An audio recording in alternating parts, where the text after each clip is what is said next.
I hope आप लोगों ने चंद्र ग्रहण वाली मेरी वीडियो देख ली होगी, जिसमें मैंने बताया था कि कब चंद्र ग्रहण लगेगा, कब शुरू होगा, कब सूतक काल है। अब इस ग्रहण में करना क्या है, इस वीडियो में मैं आपको उसके बारे में बताऊंगा। हमने डिस्कस कर लिया था कि 7 सितंबर को रात को 9:57 पर ग्रहण काल शुरू होगा। उसका मोक्ष कब होगा, सूतक काल 12:57 दोपहर से शुरू होगा। ये सब हमने उसमें वीडियो में डिस्कस कर लिया था। अब इसमें बताने वाली बात ये है कि 7 सितंबर से ही श्राद्ध भी स्टार्ट है, पूर्णिमा का श्राद्ध भी 7 सितंबर को होगा। इसी दिन ग्रहण भी है और पंचक भी चल रहे होंगे। जो पंचक स्टार्ट हुए हैं 6 तारीख को 11:21 पे और इनका समापन होगा 10 तारीख की शाम में 4:03 पे। तो बहुत ही अच्छा संयोग है कि आपके श्राद्ध पितृपक्ष भी स्टार्ट होंगे, पूर्णिमा का श्राद्ध भी होगा, आपकी पूर्णिमा भी होगी, चंद्र ग्रहण का भी टाइम है। तो पुण्य कमाने का ये बहुत ही विशेष अवसर है। तो करना क्या है हमें इसमें, ये इस वीडियो में हम आगे जानते हैं। किसी भी ग्रहण का सबसे ज्यादा लाभ लेने के लिए सबसे अच्छा है उसमें आपका कोई भी अगर गुरु द्वारा दिया गया मंत्र है तो आप उसको जितना हो सके उतना करें। उससे उसकी जो धार है वो तेज होती है, वो शार्प होता है, मंत्र ज्यादा फलित होता है, सिद्ध होता है। अगर कोई गुरु प्रदत्त मंत्र नहीं भी है, जो भी आप अपनी पूजा पाठ करते हैं, कोई मंत्र करते हैं, कुछ भी स्तुति करते हैं या कोई भी नाम जाप करते हैं, तो उसको भी आप इस पीरियड में अगर करेंगे तो वो 1 लाख गुना ज्यादा आपको फल प्रदान करता है। कोई 1-2 माला से काम नहीं चलेगा। कम से कम भी आप इसको नियम बनाइए अपना कि 11 माला करेंगे आप, 21 माला करेंगे, या उस पीरियड में जितने भी आप कर सकते हैं। 1-2 माला करके खाना पूर्ति करके विशेष लाभ नहीं मिलने वाला है। जितना हो सके उतना ज्यादा शार्प कीजिए। जैसे चाकू होता है ना, उसको हम घिस के उसकी धार तेज करते हैं, ऐसे ही आपको अपने मंत्रों की, अपनी पूजा की, अपनी साधना की धार को तेज करना है इस काल में। ग्रहण काल में भोजन करने का भी नियम बताया गया है शास्त्रों में।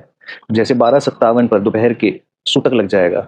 सूतक लगने के बाद भोजन नहीं किया जाता है, लेकिन ये स्वस्थ लोगों के लिए है। शास्त्रों में बीमार लोगों के लिए, बच्चों के लिए और बूढ़ों के लिए भी अलग से एक छूट दी गई है, जिसमें ग्रहण शुरू होने के 4.5 घंटे पहले वो लोग खा सकते हैं, अगर बच्चे हैं, बीमार हैं या कुछ बूढ़े लोग हैं। यानी कि 6 साढ़े 6 बजे तक 7 तारीख को ये व्यक्ति जिनको मैंने बताया है, बूढ़े, बच्चे और बीमार, भोजन कर सकते हैं। जो स्वस्थ व्यक्ति है वो 12:57 के बाद नहीं करेंगे। जल भी इसमें आपको अपने घर में जहां रखते हैं या जहां पे भी खाने पीने का सामान रखते हैं, कोई भी पका हुआ सामान रखते हैं, उसको भी आपको इस ग्रहण से बचाने के लिए उसके अंदर थोड़े से काले तिल और कुशा जरूर डालनी चाहिए। कुछ लोग तुलसी भी डालते हैं, तो वो भी डाल सकते हैं, लेकिन ये ध्यान रखिए कि ग्रहण वाले दिन, ग्रहण काल में या अमावस्या के दिन या संक्रांति के दिन तुलसी पत्र या कोई भी पत्र, बेल, पुष्प आदि नहीं तोड़ने चाहिए। उससे बहुत बड़ा पाप लगता है, ब्रह्म हत्या के तुल्य पाप लगता है। कोशिश तो ये करें कि कोई भी पका हुआ भोजन आपके घर में ना रखा रहे, उससे पहले ही सारा खत्म हो जाए। लेकिन अगर बच भी जाता है तो उसमें मैंने बता दिया आपको, काले तिल थोड़े से और कुशा डालकर आप उसको बचा सकते हैं। एक और बहुत महत्वपूर्ण बात है ग्रहण काल में, जैसे अभी रात को लगेगा 9:57 पर और 1:27 तक रहेगा, तो वॉशरूम भी काफी लोगों को जाना पड़ सकता है। लेकिन अगर शास्त्रों के हम माने तो उसमें कहा गया है ग्रहण काल में मल मूत्र त्यागना उचित नहीं है, पाप लगता है उसका। तो ग्रहण काल में वॉशरूम जाने से बचना चाहिए। तो उसके लिए आप ये कर सकते हैं कि पहले ही पानी पीना बंद कर दें, जिससे कि आपको यूरिन आने की प्रॉब्लम ना हो। और अगर आपको कुछ मल आदि भी त्यागना है तो कोशिश करें कि उससे पहले ही हो जाए, वो ग्रहण काल में आपको ना जाना पड़े। तो इस चीज का भी आप विशेष ध्यान रखना। ग्रहण काल में स्नान का भी विशेष महत्व है। पवित्र नदियों में, जलाशयों पर, तीर्थ स्थान पर बड़ा महत्व है ग्रहण के समय पे स्नान करने का। अगर आप कहीं नहीं जा सकते हैं, पवित्र नदियों पर, तीर्थ स्थान पर नहीं जा सकते, तो घर के अंदर ही ग्रहण से पहले और ग्रहण के बाद स्नान करने का विधान है, जिसमें आप घर की बाल्टी में ही थोड़ा पहले गंगा जल डालें, फिर सादा जल मिला लें, उसको बाल्टी को भर लें, तो वो पूर्ण ही आपका गंगा जल हो गया। और गंगा का ही हर हर गंगे स्मरण करते हुए आप उस जल से स्नान करें तो आपको इक्वल ही पुण्य प्राप्त होगा उसका। तो ग्रहण काल से पहले, यानी कि जब आप पूजा करने बैठेंगे उससे पहले एक तरीके से ये मान लीजिए आप नहाएंगे, और ग्रहण काल खत्म होने के बाद, अब ये रात को खत्म होगा 1:27 पर, तो हर कोई तो उस वक्त नहीं नहा सकता है क्योंकि तबीयत भी खराब हो सकती है उसमें नहाने से। अब चाहे उसमें आप वो गर्म पानी से नहाए या कुछ भी, तो इसमें आप सो सकते हैं रात को बिना नहाए। लेकिन सुबह उठ के जब आप नहाएंगे तो जो वस्त्र आपने पहने थे ग्रहण काल के अंदर, उन्हीं वस्त्रों समेत आपको स्नान करना होता है। बालों को भी नहीं निचोड़ा जाता है इसके अंदर और कपड़ों को भी नहीं निचोड़ा जाएगा। जब हम किसी पवित्र तीर्थ स्थान पे या नदी में भी स्नान करते हैं, डुबकी लगाते हैं, तो वहां पर भी अपने शरीर को मलना नहीं चाहिए नदी के अंदर, पानी के अंदर खड़े होकर, और अपने कपड़ों को निचोड़ना नहीं चाहिए। तो अगर आप 7 तारीख को प्लान कर रहे हैं कहीं तीर्थ स्थान पर जाकर स्नान करने की, तो इस बात का विशेष ध्यान रखिए।